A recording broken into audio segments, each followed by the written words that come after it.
श्री स्वामी राजमाऊली, श्री स्वामी राजमाऊली, श्री स्वामी राजमाऊली, श्री स्वामी राजमाऊली, श्री स्वामी राजमाऊली, श्री स्वामी राजमाऊली. श्री स्वामी समर्थ महाराजांनी देह ठेवल्यानंतर अनेक श्री स्वामी भक्तांना प्रत्यक्ष स्वामी समर्थ महाराज येऊन भेटलेले आहेत. एका प्रसंगात महाराजांनी त्यांना स्पष्ट सांगितलेलं आहे, हम गया नाही हम जिंदा आहे. असं असून सुद्धा आपण श्री स्वामी समर्थ महाराजांची पुण्यतिथी साजरी करतो. आपण महाराजांना आपल्यातून गेल्यासारखं आपण समजतो. महाराजांची आपण प्रार्थना करतो. महाराज आहेत हे सुद्धा आपण समजतो. हा विरोधाभास नाहीये का? आपण स्वामी समर्थ महाराजांची पुण्यतिथी म्हणावी का? महाराजांनी देह ठेवल्याच्या नंतर काही लोकांना स्वामी समर्थ महाराजांचं दर्शन घडलेलं आहे. प्रत्यक्ष देहधारी महाराज त्यांना दिसलेले आहेत. अशाच काही प्रसंगांचं आपण स्मरण करणार आहोत, त्यावर आपण भाष्य करणार आहोत. याच विषयावरती आज मी बोलणार आहे. स्वामी कृपेने ही बोलत सेवाणी, नभे माझी करणी बोलवया. स्वामी सूत म्हणे स्वामीची कथा, कृपा बळे वार्ता बोलतसे. स्वामी समर्थ महाराजांनी जेव्हा देह ठेवला त्यावेळेला अक्कलकोट परिसरामध्ये दुष्काळ पडलेला. एक तर दुष्काळाने त्रस्त झालेले ते सगळे लोक तिथले, आणि त्यात स्वामी महाराजांनी देह ठेवला. आपला पालवणार, आपला करता धरता, आपला देव, आपला परब्रह्म स्वामी महाराजांमध्ये या सर्व लोकांची भिस्त होती. आणि अशाच काळामध्ये महाराजांनी देह सुद्धा ठेवला. अशा वेळेला का महाराज कुठे कुठे प्रगट झालेले काही वृत्तांत अक्कलकोटात द्यायचे आणि त्याच्यामुळे अफवा उठायच्या. आज महाराज कुठे प्रगट झाले आहेत, आज महाराज तिथे आलेले आहेत. आणि अशा वेळेला जे लोकांची जी धावपळ व्हायची, धावत पळत जे झुंडीच्या झुंडी लोक तिथे जायची, त्यांच्या पायदळी काही लोक मरायची, बायका मरायचे, लहान लहान मुलं मरायची. आणि परिस्थितीच कशी होती, अगदी अशाच वेळेला आपल्या नजरेआड महाराजांनी होणं हे त्यांना असहाय्य होतं. पण खरं बघायला गेलं, जरी महाराजांचा देह नजरेआड झाला तरी महाराज त्यांच्या बरोबरच होते हे काही त्यांना कळलेलं नव्हतं. एका प्रसंगात स्वामी महाराजांनी सांगितलेलं आहे, हम गया नाही जिंदा आहे. मग महाराजांची पुण्यतिथी कशी काय? एक प्रसंग सांगतो. पुण्याचे वामन राजाराम घोलप स्वामी महाराजांचे भक्त होते. अक्कलकोटात येऊन ते महाराजांचं दर्शन घेतलेलं. ते एका सरकारी कार्यालयामध्ये मोठ्या हुद्द्यावरती सुद्धा होते, पण त्यांना काही वाईट सवयी होत्या. आणि त्यातलीच एक सवय म्हणजे ते स्त्रीलंपट होते. परस्त्रीकडे कसं बघायचं, कसं वागायचं हे त्यांना कळत असून सुद्धा तसं त्यांना वागता येत नसायचं. आणि एक दिवशी असाच काहीचा प्रसंग घडला. एका परस्त्रीची त्यांनी छेड काढली आणि ते नेमकं तिच्या नवऱ्याने बघितलं. नवऱ्याने पोलिसांमध्ये त्याची फिर्याद केली. त्यांच्या गुन्ह्याची नोंद झाली आणि हे प्रकरण अगदी कोर्टामध्ये गेलं. चौकशा वगैरे झाल्या, साक्ष पुरावे सुद्धा घेण्यात आले आणि कोर्टामध्ये आता केस उभी राहणार. तोच आदल्या दिवशी नुसता घाम फुटला. सरकार दरबारी त्यांचा जो काय हुद्दा होता त्यांना त्या पद्धतीने मान सुद्धा होता. समाजामध्ये लोक त्यांच्याकडे मानाने बघत. आणि वरच्या वेळेला आता आपलं तोंड काळं होणार आहे. हे कोर्टात जे काय आपलं प्रकरण आहे एवढं घाणेरडं आहे ते आपलं नाव खराब होणार आहे. लोकांचा आपल्याकडे बघण्याचा दृष्टिकोन सुद्धा बदलणार आहे. या सगळ्या विचारामध्ये त्यांना काही सूचनाचं झालं आणि तेव्हा त्यांना स्मरण झालं ते स्वामी समर्थ महाराजांचं. महाराजांचा त्यांनी धावा सुरू केला. पण भक्तगण, एक गोष्टचा विचार करण्यासारखी आहे. तुम्हाला इतकी घाणेरडी सवय, तुम्ही इतके घाणेरडे वागतात, परस्त्रीच्याकडे कसं वागायचं असतं हे सुद्धा तुम्हाला माहिती नाही, हे सुद्धा तुम्हाला कळत नाही, किंवा तुम्हाला कळून सुद्धा तिथे दुर्लक्ष करताय तुम्ही. आणि हे असे घाणेरडे प्रकार केल्यावर महाराज काय तुम्हाला सांभाळणार का? त्यांचा किती दावा केलात तरी महाराज तुम्हाला येणार का तुमच्या मदतीला? पण इथे तर काय वेगळंच घडलं. त्यांचा पश्चाताप आणि त्यांना झालेला त्रास बघून महाराजांचं मन कळवळलं. आणि ते महाराजांचे धावा करत करत असताना लांब एका ठिकाणी महाराजांचा सगळा लवाजमा त्यांना दिसला. त्यांना आश्चर्यचकित झाले. त्यांना आश्चर्य वाटलं त्याचं की पुण्यामध्ये स्वामी समर्थ महाराज एवढा मोठा लवाजमा घेऊन कशी काय आलेले आहेत. त्यांनी जेव्हा निरखून बघितलं तेव्हा त्यांनी महाराजांना लांबून नमस्कार केला. अगदी अंतःकरणापासून मारलेली हाक महाराजांनी ऐकलेली. महाराज त्यांच्याकडे धावत धावत आले. भक्तांनो, अशी नोंद आहे की ते धावत धावत येत असताना महाराजांची लंगोटी सुद्धा सुटलेली आहे. आणि महाराज त्यांच्याकडे येऊन त्यांना पहिली गोष्ट काय केली असेल तर त्यांना ती फैलावती घेतलं. त्यांना दमात घेतलं. काय रे वामना, म्हणे तुला एवढी पण अक्कल नाही का? कसा वागतोयस? किती माजलायस तू आणि आमचा धावा करतोस? तुला काय वाटलं आम्ही येऊन तुला वाचवणार का याच्यातून? महाराजांचे हे प्रश्न त्यांनी ऐकताच पहिली गोष्ट काय केली असेल तर महाराजांच्या चरणाला त्यांनी घट्ट मिठी मारली आणि जोर जोराने रडत महाराजांना सांगू लागले, महाराज माझी चूक झाली, मला कळलेली आहे, मी पापी आहे, माझं जे काय पाप झालेलं आहे माझ्याकडून ते अक्षम्य हे सुद्धा मला माहिती आहे. पण हे प्रकरण जर वाढलं तर माझं जगणं मुश्किल होऊन जाईल. लोकांचा माझ्याकडे बघण्याचा दृष्टिकोन बदलून जाईल. माझे सर्व चितू करतील आणि ह्या माझ्या वागण्याचा मला खूप पश्चाताप झालेला आहे. मला एकदा क्षमा करा. याच्यानंतर मी अशा पद्धतीचं घाणेरडं काम कधीच करणार नाही. कुठल्याही परिस्थितीकडे मी त्या नजरेने बघणार सुद्धा नाही.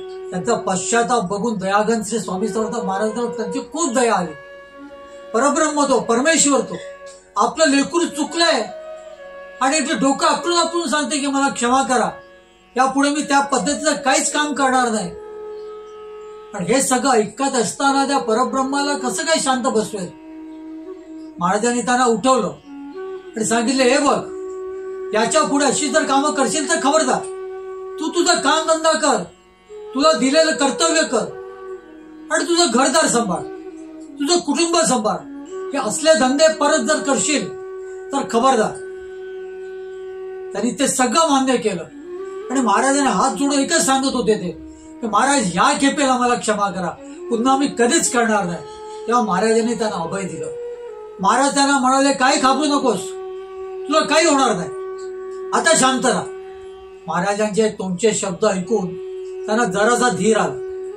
त्यांनी लागलेच महाराजांच्या चरणावरती आपलं डोकं ठेवलं आणि वरती बघतात ते काय, तिथे महाराज नव्हते. लांब त्या ठिकाणी महाराजांचा सगळा तो लवाजमा त्यांना तिथून दिसत होता, तो सुद्धा दिसेनासा झाला. आपल्या समोर महाराज आत्ता उभे होते.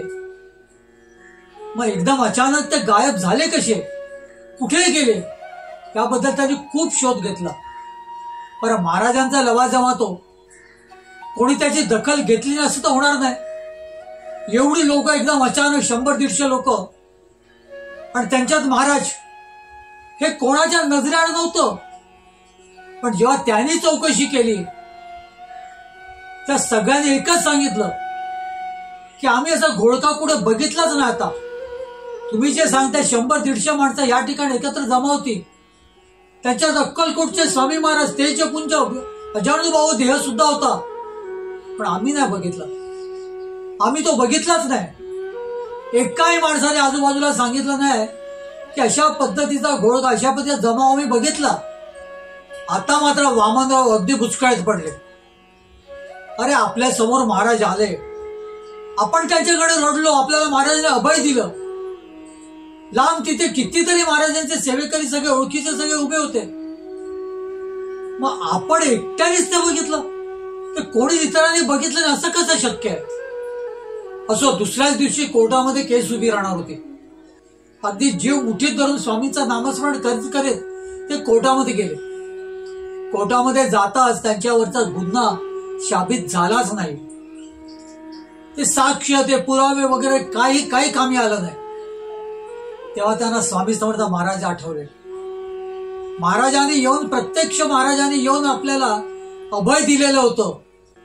आता मात्र असे धंदे कधीच करायचे नाहीत, पुन्हा कधीच करायचं नाही असं काही की जेणेकरून आपल्या महाराजांना त्रास होईल. पण पुन्हा एकच प्रश्न, महाराज जर आले होते तर ते अचानक गुप्त कसे काय झाले? पण ते झाले तर झाले, त्यांच्या बरोबर आता लवाजमा कसा काय गुप्त झाला? आता ते दोषमुक्त झालेले, त्यांना कुठल्याही पद्धतीची शिक्षा होणार नव्हती, त्यामुळे त्यांचा जीव मुठीत पडलेला. पहिली गोष्ट त्यांनी काय केली असेल तर त्यांनी लागलीच अक्कलकोटला एक पत्र दिलं आणि विचारलं, महाराज पुण्यामध्ये आले होते का? बरं आले होते तर सध्या ते कुठे आहेत? मला त्यांचं जाऊन दर्शन घ्यायचे. त्यांनी लिहिलेली तारीख ज्या दिवशी महाराजांना त्यांनी बघितलेलं, त्यांनी ती लिहिलेली वेळ वगैरे हा मजकूर जो अक्कलकोटात पोचतो, त्या अक्कलकोटच्या लोकांनी त्यांना ताबडतोब पत्रात लिहून एक उत्तर देतात. ते म्हणतात, तुम्ही जो दिवस सांगता, तुम्ही जी तिथी सांगता, वेळ सांगता, ज्या दिवशी तुम्हाला महाराज दिसले, महाराज भेटले, महाराजांनी तुम्हाला अभय दिलं असं तुम्ही सांगतायत, त्याच्या जवळजवळ 7-8 दिवस आधी महाराजांनी देह ठेवलेला आहे. आता अक्कलकोटमध्ये महाराज देह स्वरूपामध्ये नाही आहेत, त्यामुळे तुमचा काहीतरी गैरसमज झालेला आहे किंवा तुम्हाला भास झालेला आहे. प्रत्यक्ष महाराज तिथे आले आणि महाराजांनी त्यांना अभय दिलेलं होतं. मग महाराजांनी देह ठेवून सुद्धा महाराज कसे काय आले? महाराजांचे घट्ट पाय पकडलेले मला आठवत आहेत. कसं काय हे लोक सांगतात महाराजांनी देह ठेवलेला आहे? आता अक्कलकोटमध्ये देह स्वरूपामध्ये महाराज तुम्हाला भेटणार नाहीये, महाराजांची समाधी आहे. हे कसं काय शक्य आहे? त्यावेळेला एक त्यांना कळून चुकलं की महाराजांनी जरी देह समाप्तीची लीला केली असावी तरी महाराज मात्र कुठे गेलेले नाही, ते इथेच आहेत. भक्तगण, आज मी तुम्हाला आणखीन काही जे प्रसंग सांगणार आहे. सगळेच काय सांगू शकत नाही, पण जेवढे ते प्रामुख्याने सांगण्यासारखे आहेत ते मात्र नक्की सांगणार आहे. महाराजांनी देह ठेवल्यानंतर महाराजांचं प्रत्यक्ष दर्शन काही लोकांना घडलं. त्यातले निलेगावचे भाऊसाहेब जागीरदार सुद्धा आहेत. भाऊसाहेब जागीरदार सुद्धा स्वामी महाराजांचे निस्सीम भक्त, सदोदित स्वामी महाराजांचं नामस्मरण. महाराज म्हणजे त्यांचं परब्रह्म, त्यांचा परमेश्वर, एकमेव परमेश्वर म्हणजे अक्कलकोटचे स्वामी समर्थ महाराज. महाराजांचं नामस्मरण केलीच त्यांचा 1 मिनिट सुद्धा जात नसायचा. ते एक दिवशी महाराजांकडे आले होते. महाराजांकडे आले होते आणि अक्कलकोट पासून काही अंतरावरती निलेगाव म्हणून आहे, तिथले ते जागीरदार स्वामी महाराजांना त्यांनी हात जोडून प्रार्थना केली, महाराज माझ्या निलेगावात या ना, तुम्ही आलात तर आम्हाला खूप आनंद होईल. महाराज हसले आणि त्यांना म्हणाले, आता तुझ्या बरोबर येत नाही बरं का, तू पुढे हो, मी शनिवारी येईन. कुठल्या शनिवारी हे काय महाराज बोलले नव्हते, पण महाराजांचे तोंडचे शब्द ऐकताच भाऊसाहेब इतके खुश झाले. त्यांना एकच गोष्ट समजली की स्वामी महाराजांनी आपल्या घरी येण्याचं कबूल केलेलं आहे. तो सुदिवस, तो सुदिन कधी असेल हे मात्र त्यांनी विचार केला सुद्धा नाही. त्यांनी आनंदाने महाराजांचं दर्शन घेतलं, महाराजांच्या चरणावरती डोकं ठेवलं आणि मोठ्या आनंदामध्ये, मोठ्या उत्साहामध्ये घरी आले निलेगावात. आणि घरच्या सगळ्या मंडळींना सांगितलं की महाराजांनी आपल्याकडे येण्याचं सांगितलंय बरं का, शनिवारी ते येत आहेत. जेव्हा त्यांना घरच्यांनी विचारलं की कुठल्या शनिवारी, ह्या शनिवारी येणार आहेत का, तेव्हा त्यांच्याकडे उत्तर नव्हतं. ते म्हणाले शनिवारी येतात तेवढं बोललेले आहेत ते, पण कधी येत आहेत त्याची काही कल्पना नाही. भक्तगण, त्यानंतर एकाच शनिवार गेला सुद्धा. स्वामी चरित्रामध्ये असंच सांगितलंय, महाराजांचं त्यांनी दर्शन घेतलं, महाराजांनी त्यांच्याकडे येण्याचं शनिवारी कबूल केलं आणि शनिवारी त्यांना महाराज तिथे दिसले. पण त्याच्या एकाच शनिवार गेलेला आहे हे खुद्द त्या जागीरदारांनी लिहून ठेवलेल्या नोंदीमध्ये, ते स्वामी महाराजांच्या चरित्रामध्ये किंवा बखरीमध्ये अशी नोंद नाहीये. असो काही असो, पण एक शनिवारी संध्याकाळची वेळ होती. तोच त्यांच्याकडे कोणते धावत सांगण्याला आलं की अक्कलकोटचे स्वामी समर्थ महाराज आपल्या गावाबाहेरच्या वृक्षाखाली येऊन बसलेले आहेत. त्यांच्याबरोबर सगळे भक्त मंडळी, त्यांचा लवाजमा आहे, अक्षरशः जत्रा लागलेली आहे तिथे. हे ऐकून भाऊसाहेबांना खूप आनंद झाला. ते लगबगीने सगळे कुटुंबांना घेऊन तर तिथे गेले, महाराजांचं दर्शन घेतलं. सगळ्यांनी महाराजांच्या चरणावरती डोकं टेकलं ते महाराजांना म्हणाले, तुम्ही आलात निले गावात, मला खूप बरं वाटलं, मला खूप छान वाटलेलं आहे. असाच आमच्याकडे कायम लक्ष असू द्या. भरपूर लोक आलेले, भरपूर भक्त मंडळी तिथे आलेले. त्यांना प्रत्येकाला त्यांच्या योग्यतेनुसार महाराज त्यांच्यावर कृपा करत होते. अशात सूर्य मावळतीला आला. सूर्य मावळतीला आल्यावरती भाऊसाहेबांनी महाराजांना प्रार्थना करून सांगितलं की महाराज, आता आमच्या घरातच राहा, या सगळ्या लवाजमाची तुमच्या मी सोय करतो. पण महाराजांनी त्याला नकार दिला. महाराज म्हणाले, नाही, या खेपेस थांबत नाही मी, आता मला पुढे आणखीन खूप भ्रमंती करायची आहे. महाराजांनी नैवेद्य ग्रहण करण्यास सुद्धा नकार दिला. आणि महाराज म्हणाले, ठीक आहे, तुला सांगितलेलं ना मी शनिवारी येतो तुझ्या गावात, म्हणून मी आलो. आता मला नैवेद्याचा किंवा आता मला प्रसादाचा काही तू आग्रह करू नकोस. काय करणार, भाऊसाहेब निरुत्तर झाले. त्या महाराजांना काही जास्ती बोलू शकत नव्हते. महाराजांना त्यांनी नमस्कार केला आणि महाराजांना निरोप दिला. महाराज तिथून निघून गेले. पण भाऊसाहेबांना मात्र खंत होती की महाराज एवढे आले, आपल्याकडे येऊन साधा त्यांनी नैवेद्य सुद्धा ग्रहण केला नाही. रात्री सर्व घरचं मंडळी जेवायला बसले. भाऊसाहेबांना सुद्धा पान वाढलेलं. भाऊसाहेब जेवणाला सुरुवात करणार, तोच अलग म्हणून महाराज समोर तिथे प्रगटले. महाराजांना पाहताच आता मात्र भाऊसाहेबांना खूप आनंद झाला. नाही म्हणता सुद्धा स्वामी महाराज आपल्या घरी आलेले आहेत आणि बरोबर आपल्या जेवणाच्या वेळेला आलेले आहेत. म्हणजे साहजिकच त्यांना नैवेद्य अर्पण केला तर ते तो ग्रहण करतील याच्यात शंकाच नाहीये. महाराजांना लागलीच त्यांनी आसन मांडलं, त्यांना नैवेद्य वाढला. पण महाराज म्हणाले, मला नकोय, आता मी तुझ्याकडे नैवेद्य ग्रहण करणार नाही आज. ते महाराजांना आग्रह करू लागले. महाराजांना म्हणाले, असं का? आणि महाराजांच्या चरणी डोकं टेकून ते पुन्हा महाराजांना सांगू लागले. तेवढ्यातच महाराज तिथून गुप्त झाले. महाराज दिसेनासे झाले. ते घराच्या बाहेर पडून ते बघू लागले की महाराजांचा लवाजमा आहे का, तर तिथे महाराजांचा लवाजमा सुद्धा नव्हता. आता मात्र जहागीरदारांना कळलं असं झालं. आजूबाजूच्या लोकांना विचारलं, गावात सगळीकडे विचारलं, कोणीही महाराजांचा लवाजमा महाराजांना बघितलेलं नव्हतं. सगळंच काय जे काय घडतंय ते वेगळंच घडतंय. म्हणजे महाराज आपल्याकडे आले होते की नाही, बरं महाराज अक्कलकोटून आले तर त्यांच्याबरोबर सगळा लवाजमा असायचा. मग आता आपण अक्कलकोटात चौकशी करूया. म्हणून त्यांनी त्यांची 2 माणसं अक्कलकोटात धाडली आणि जा आणि बघा की महाराज कुठे आहेत. महाराज या बाजूला निलेगावला आलेले होते का काल, हे जाऊन त्यांना विचारा. ते अक्कलकोटात देतात, अक्कलकोटात चौकशी करतात. त्या अक्कलकोटात असं त्यांना कळतं की स्वामी समर्थ महाराजांनी मंगळवारीच देव ठेवलेला आहे.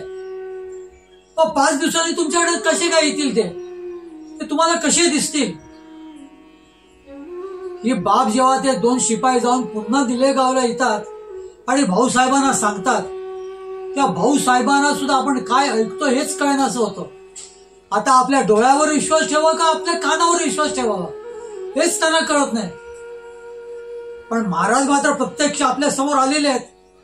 महाराजांच्या चरणावरती आपणच नाही तर आपल्या घरच्या सर्व मंडळींनी महाराजांच्या चरणावर डोकं ठेवलेलं आहे. आणि हे लोक काय सांगते की महाराजांनी मंगळवारी देव ठेवला, शनिवारी ते माझ्याकडे येत आहेत. म्हणजे 5 दिवसांनी महाराजांनी निलेगावच्या जहागीरदारांना दर्शन दिलेलं आहे आणि देहधारी स्वरूपात दर्शन दिलेलं आहे. मग महाराजांनी देह ठेवला किंवा महाराज आपल्यातून निघून गेले आणि आज जी काय आपण महाराजांची पुण्यतिथी साजरी करतोय ती कितपत योग्य आहे. 3रा प्रसंग सांगतो. हा प्रसंग मी या अगोदर सुद्धा एका वेगळ्या एपिसोडमध्ये सांगितलेला आहे. वाग्देव महाराजांच्या चरित्रामध्ये वाग्देव महाराजांवरती आपण जे एपिसोड केलेला त्या एपिसोडमध्ये हा प्रसंग मी सांगितलेला आहे. भक्तगण नाईक करंडे नावाचे एक ग्रस्त, लहानपणी ज्यांच्या पायाला इजा झालेली, सेप्टिक झालेले, त्यांचे वडील जेव्हा स्वामी महाराजांकडे त्यांना घेऊन जातात तेव्हा महाराजांनी सांगितलेलं असतं की समोर जो हत्ती मुततोय त्याचं मूत लाव, त्या मुताची मातीचा अख्खा लेप लाव त्या पायावरती. आता सेप्टिक झालेल्या पायावरती लेप लावणं मातीचा, तो पण हत्तीच्या मुताचा, हे कितपत योग्य आहे. पण त्या मुलाचा पायच कापणार होते डॉक्टर्स. त्यामुळे शेवटचा उपाय म्हणून महाराज जे काय सांगतायत ते करायला अजिबात हरकत नाही असं त्यांनी विचार केला. महाराज हे देव आहेत, महाराज हे परब्रह्म आहेत, याबद्दल त्यांना ज्ञात होतच. मग न जाणो पाय बरा झाला तर महाराजांची कृपा, म्हणून ते त्या लहान बाळाच्या पायावरती ती माती लावतात आणि तो पाय पूर्णतः बरा होतो. हे लहान बाळ मोठं होतं आणि स्वामी महाराजांकडे अक्कलकोटला दर्शनासाठी नेहमी जात असायचे. त्यांना सहकुटुंब ते जायचे. महाराज हे त्यांच्या घराण्याचं दैवत होतं आणि आज सुद्धा आहे. आज सुद्धा नाईक करंडेच्या घराण्याचं दैवत आहे महाराज. स्वामी महाराज त्यांचं कुलदैवताप्रमाणे आहेत. या नाईक करंड्यांचं हळूहळू वय होत होतं. ते एक दिवशी अक्कलकोटला आलेले असताना त्यांनी महाराजांकडे प्रार्थना केली,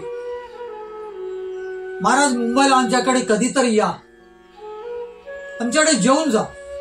अगदी मंगळवेळापासून स्वामी महाराजांच्याकडे हे घराणं येत होतं बरं का.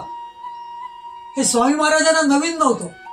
या घराण्यावरती महाराजांची अमाप कृपा होती, खूप प्रेम होतं. त्यामुळे महाराज काहीच बोलू शकले नाही.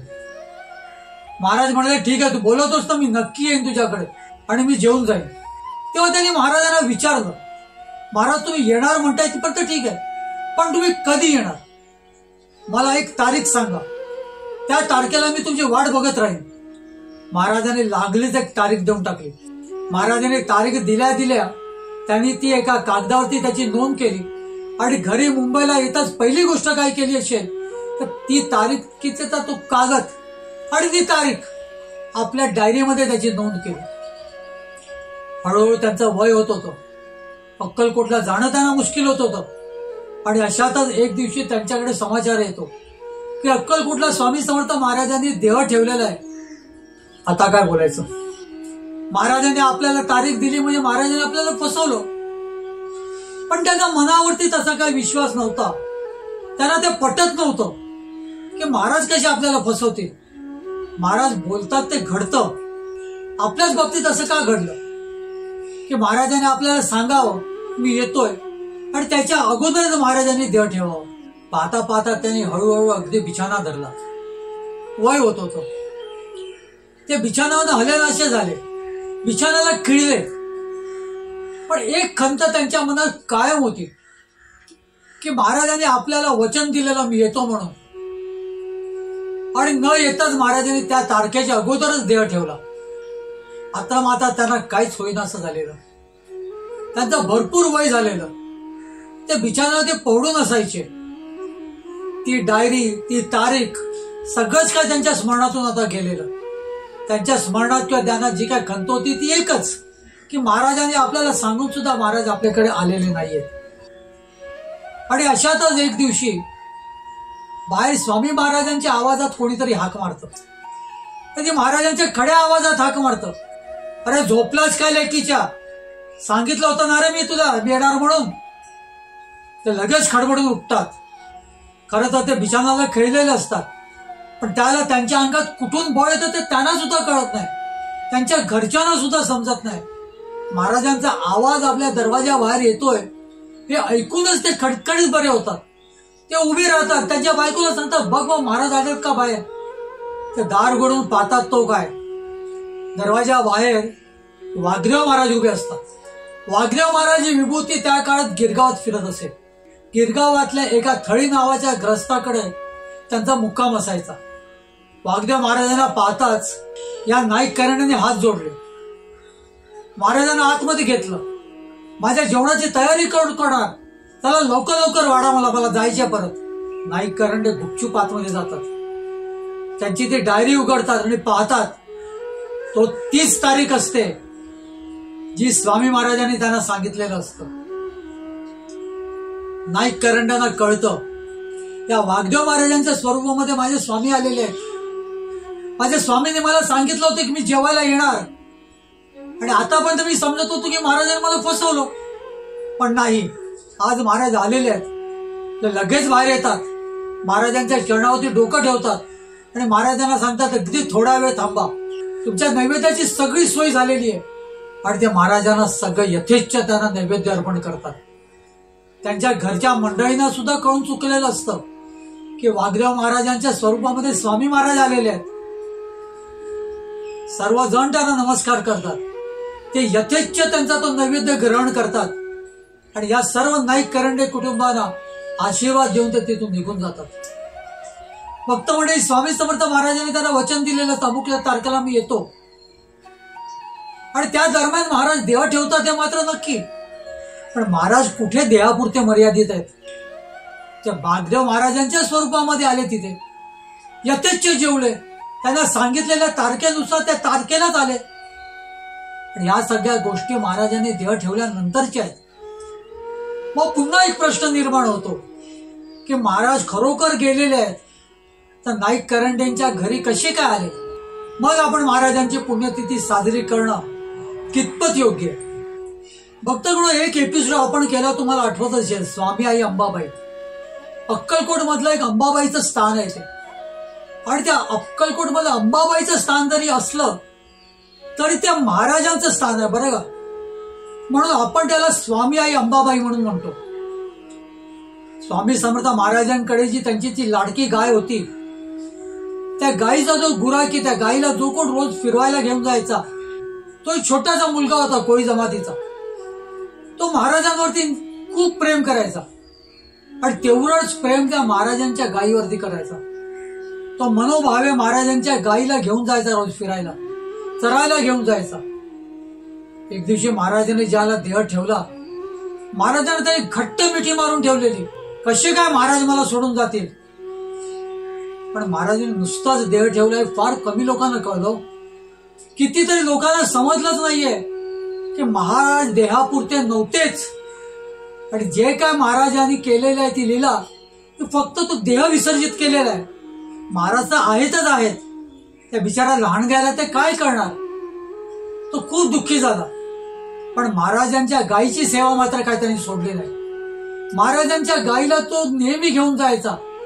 तसंच तो याच पुढे सुद्धा, महाराजांची समाधी घडल्यानंतर सुद्धा, महाराजांनी देह ठेवल्यानंतर सुद्धा तो त्या गायीला फिरायला घेऊन जायचा. एके ठिकाणी तो घेऊन गेलेला असताना तो महाराजांच्या आठवणीने तो तिथे रडत बसला होता. दोन्ही ढोपरामध्ये आपला चेहरा लपवून तो उलके देत होता. त्याला महाराजांची खूप आठवण येत होती, पण महाराज त्याच्याकडे खूप प्रेमाने वागत. तो आला का त्याला नाना तऱ्हेची मिठाई खाऊ घालत, त्याच्या डोक्यावरनं हात फिरवत, खूप प्रेमाने त्याला वागवत. महाराज त्याची आई होती. अशा वेळेला महाराज त्याच्या नजरेआड झाले ते त्याला दुःख काही सहन होईना. महाराजांच्या गायीची सेवा जरी त्यांनी सोडली नसली तरी महाराजांचं स्मरण त्याला पूर्णतः होत होतं, आणि ते पदोपदी होत होतं. आणि तो रडत हुंडके देत असताना महाराज तिथे अंबाबाईच्या स्वरूपात प्रगटले. त्या अंबाबाईने त्यांना जवळ घेतलं आणि सांगितलं, अरे मी तुझी आई येणार आहे, कशाला तू एवढा रडतोस? तो म्हणाला, नाही, तू माझी आई असशील, पण मला महाराजांची आठवण येते, मला महाराज पाहिजे आहेत. माझे महाराज का कुठे गेले मला कळत नाहीये. त्याची ती व्याकुळ अवस्था बघून अंबाबाई पुन्हा मूळ स्वरूपात येते. अंबाबाई म्हणजे स्वामी समर्थ महाराजच असतात. जेव्हा महाराज त्यांच्या समोर, त्या लहान मुलासमोर ज्याला उभे राहतात, तेव्हा घट्ट तो त्यांना मिठी मारतो आणि सांगतो, महाराज आता मात्र कुठे जायचं नाही. महाराज म्हणतात, मी कुठे गेलेलोच नाहीये, मी इथेच आहे. का माझ्या त्या देहधारी स्वरूपामध्ये तुम्ही अडकतायत? मी इथेच आहे, मी कुठेही जाणार नाहीये. त्याला ते अभय देतात. त्या लहान गायला खूप बरं वाटतं. आणि ही गोष्ट जेव्हा तो सगळ्यांना जाऊन सांगतो, आणि अक्कलकोटच्या राजाला जेव्हा सांगतात, तर अक्कलकोटच्या राजे ते बघायला येतात, ते स्थान जेथे स्वामी महाराज अंबाबाईच्या स्वरूपात प्रगटलेले. आणि त्या अंबाबाईने सांगितलं त्या लहान मुलाला, तुझी मी आई आहे. ते महाराजांचं स्थान जेव्हा राजे बघायला येतात, तेव्हा त्या स्थानावरती त्यांना तिथे नारळ दिसतो. त्या नारळाच्या भोवती ते छोटंसं मंदिर बांधतात. पुढे तिथे अंबाबाईची मूर्ती आणून तिथे ते बसवतात. आज ते कोळी जमातीच्या हातातच आहे ते मंदिर. आणि त्याला अंबाबाई मंदिर जरी म्हटलं गेलं तरी ते खऱ्या अर्थाने स्वामी आई अंबाबाई मंदिर आहे. भक्त मंडळी, महाराजांनी देह ठेवल्यानंतर त्या छोट्याच्या लहानग्या गुराख्याला स्वामी महाराजांच्या गायीच्या सेवे करायला महाराजांनी सदैव दर्शन दिलेलं, अगदी अक्कलकोटातच दिलेलं आहे. मग अशा वेळेला आपण कसं काय म्हणू शकतो की महाराजांनी देह ठेवला, आणि आपण कसं काय स्वामी समर्थ महाराजांची पुण्यतिथी म्हणू शकतो? पुण्यतिथी म्हणजे महाराज जर खरोखर गेले असतील तर त्यांची पुण्यतिथी. मग महाराजांची पुण्यतिथी कशी. या सगळ्याच्या व्यतिरिक्त एक तुम्हाला आठवतं का, एक साधारण वर्षभरापूर्वी मी एका मुसलमान पठाणाची गोष्ट सांगितलेली. माझ्या मित्राचे आजोबा जवळजवळ 100पेक्षा जास्ती आज सुद्धा त्यांचं वय आहे. त्यांचं वय झालेलं आणि एक दिवशी त्यांना हार्ट अटॅक आला.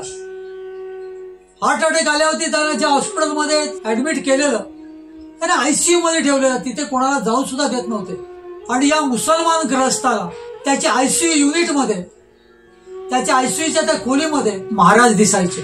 महाराजांना तो ओळखत सुद्धा नव्हता, पण त्याला महाराज दिसायचे. आणि एक दिवशी काहीतरी घडतं. हा सगळा एपिसोड मी सांगू शकत नाही ते, पण एक दिवशी काहीतरी असं घडतं आणि कांदेवाडी मठाच्या अगदी बाहेर येऊन ते उभे राहतात. आतमध्ये काय आहे म्हणून ते जेव्हा पाहतात तेव्हा त्यांना अचंब होतो.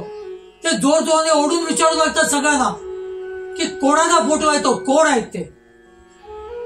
तेव्हा आम्ही त्यांना कसं बसं घरी घेऊन जातो. आणि घरी जेवून गेल्यावरती त्यांना आम्ही विचारलेलं आहे तेव्हा की तुम्ही का ओढत होता एवढे, तुम्हाला काय समोर दिसलेलं. तेव्हा त्यांनी सांगितलेलं आहे की मी जे तुम्हाला सांगत होतो ना, मी हॉस्पिटलमध्ये होतो, बेशुद्ध अवस्थेत होतो कधी कधी, पण ज्या ज्या वेळेला मला शुद्ध यायची त्या वेळेला तोच म्हातारा माझ्या तिथे समोरच्या टेबलावर बसलेला मला दिसायचा. आणि तो मला अभय देत असायचा की तुला काय होणार नाहीये, तिथे मी बसलेलो आहे. तेव्हा मी त्याला विचारायचो तू आहे कोण. त्याला म्हातारा मला सांगायचा मी अल्लाचा बंदा आहे, तू काही काळजी करू नकोस. पण आज काय, मी त्या कांदेवाडी मठाच्या बाहेर काहीतरी निमित्त होऊन आलो आणि सहज म्हणून डोकावून बघितलं तर तो फोटोमध्ये तोच म्हातारा होता. फरक एवढाच होता की त्या फोटोमध्ये टोपी घातलेली, लंगोटी घातलेली. माझ्या हॉस्पिटलमध्ये, माझ्या युनिटमध्ये जेव्हा ते यायचे तेव्हा त्यांच्या डोक्यावरती टोपी पण नसायची, गळ्यात माळा सुद्धा नसायच्या, कमरेला लंगोट सुद्धा नसायची, पण एक पाय वर घेऊन ते बसलेले असायचे. आणि ज्या ज्या वेळेला मला शुद्ध येईल त्या वेळेला हेच सांगायचे मला की तुला काही होणार नाही, सुखरूपरित्या मी तुला घरी घेऊन जायला आलेलो आहे, थोडे दिवस इथे आराम कर, मग तुला मी घरी नेऊन सोडेन. फक्त म्हणे ही गोष्ट जी आहे अलीकडची आहे बरं का, 4-5 वर्षांपूर्वीची आहे. आणि ती अशा माणसाच्या बाबतीत घडलेली आहे ज्याला स्वामी माहितीच नाहीये, ज्याला अक्कलकोट कुठे आहे माहिती नाहीये. मग अशा वेळेला त्या माणसाकडे स्वामी महाराज कसे काय आले. आणि त्यानंतर 2-3 वर्षांनी त्यांना कळलं की त्यांच्या समोर हॉस्पिटलमध्ये जे बसायचे ते कोण आहेत ते. या प्रसंगात मात्र खुद्द माझं सुद्धा डोकं चालत नव्हतं. पण एक दिवशी महाराजांसमोर मी बसलेला असताना मला एक गोष्ट सुचली. न जाणो त्यांच्या पूर्वजन्मामध्ये ते तिथे अक्कलकोटात असावेत, अक्कलकोटात महाराजांच्या सानिध्यात ते असावेत. आणि त्यानंतरच्या यांच्या ह्या जन्मी सुद्धा महाराजांनी त्यांना सोडलं नसावं. कारण महाराजांना माहिती आहे ते परब्रह्म आहे, ते परमेश्वर आहे, ते कोण कुठून आलेलं आहे, कुठला देह त्याग करून ते कुठल्या देहात त्यांनी प्रवेश केलेला आहे, किंवा कुठल्या देहात मीच त्याला जन्म दिलेला आहे, हे स्वामी समर्थ महाराजांना माहिती आहे. आणि म्हणूनच त्या मुसलमान पठाणाला स्वामी समर्थ महाराजांनी त्या हॉस्पिटलमध्ये दर्शन दिलं, त्यांना अभय दिलं. भक्त मंडळी, अशा वेळेला आपण कसं म्हणू शकतो की महाराज आपल्यामध्ये नाही आहेत, महाराजांनी देह ठेवलेला आहे. का आपण सर्वांनी समजून घेण्याची गरज आहे की महाराज त्या देहापुरते नाही आहेत. जो देह त्यांनी चैत्र कृष्ण त्रयोदशी का चतुर्दशी शके 1800 इसवी सन 1878 साली ठेवला, त्या देहापुरते महाराज नाही आहेत. महाराज आज पण आपल्या बरोबर आहेत. आज मी तुमच्याकडे बोलतोय ते माझ्या पाठी महाराज उभे राहिलेले आहेत. तुम्ही मला ऐकता, तुमच्या पाठी महाराज उभे राहिलेले आहेत. तुमच्या प्रत्येक संकटामध्ये ज्याला तुम्ही महाराजांचं स्मरण करता ना, महाराजांचा धावा करता, आज ह्या सगळ्या प्रसंगामध्ये जसे महाराज धावून आलेले आहेत तसे आज पण आपल्याकडे सुद्धा महाराज धावून येत आहेत. हे सगळं आपण अनुभवतोय. तरी पण महाराज गेल्याचं आपण समजतोय, तरी पण त्या महाराजांची पुण्यतिथी आपण साजरी करतोय. महाराजांची पुण्यतिथी कशी होऊ शकते. खुद्द बिडकर महाराज ज्याने महाराजांचं दर्शन घेऊन महाराजांच्या आज्ञेने ज्याने नर्मदा प्रदक्षिणा करायला घेतली, थोड्या दिवसाच्या प्रवासानंतर त्यांच्या कानावर आलं की स्वामी महाराजांनी देह ठेवलेला आहे. अशा वेळेला त्यांचा जीव अगदी खासावीस झाला. त्यांना कळेना आता आपण काय करावं. आपण ही आपली नर्मदा प्रदक्षिणा थांबवून अक्कलकोटला आपण धाव घ्यावी का? त्यांना काहीच कळेना असं झालं. ते उदास झाले. त्यांना रडू कोसळलं. तेवढाच महाराज त्यांच्या समोर सुद्धा प्रगटले. महाराज प्रगटले आणि त्यांना सांगितलं, अरे वेड्या, मी कुठेच गेलेलो नाही, मी इथेच आहे. कशाला उगाच गेलो तर म्हणून धावपळ करतोयस. हम गया नाही, जिंदा आहे. स्पष्ट उल्लेख आहेत महाराजांचे. हम गया नाही, जिंदा आहे. मग महाराजांच्या या चिरंतन अस्तित्वाचं आपण स्मरण करायला पाहिजे. आपण महाराजांचं स्मरण करायला पाहिजे.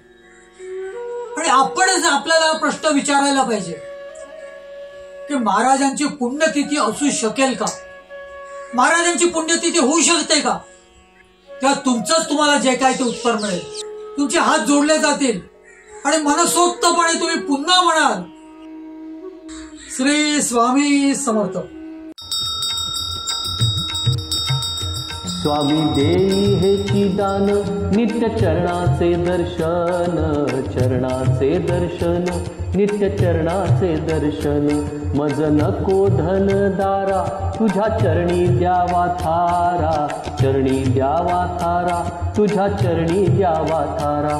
मज ठेवावे भिकारी, सुखे करीन चाकरी, सुखे करीन चाकरी.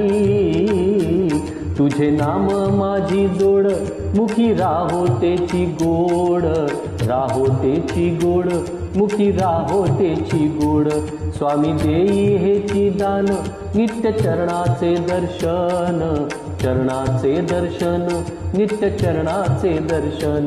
तुझ्या चरणी माझा माथा, ऐसे करी दीनानाथा, ऐसे करी दीनानाथा.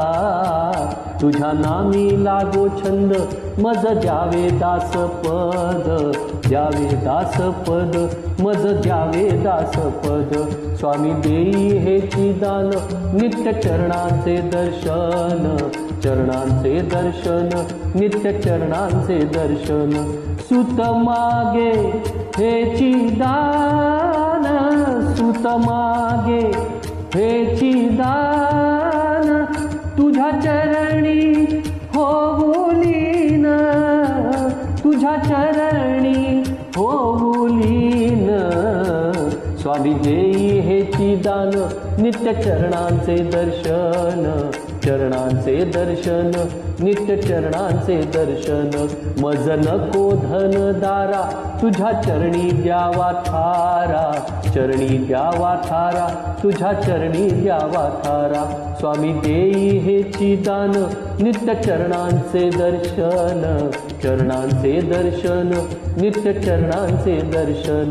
स्वामी देई हेची दान, स्वामी देई हेची दान, स्वामी देई हेची दान.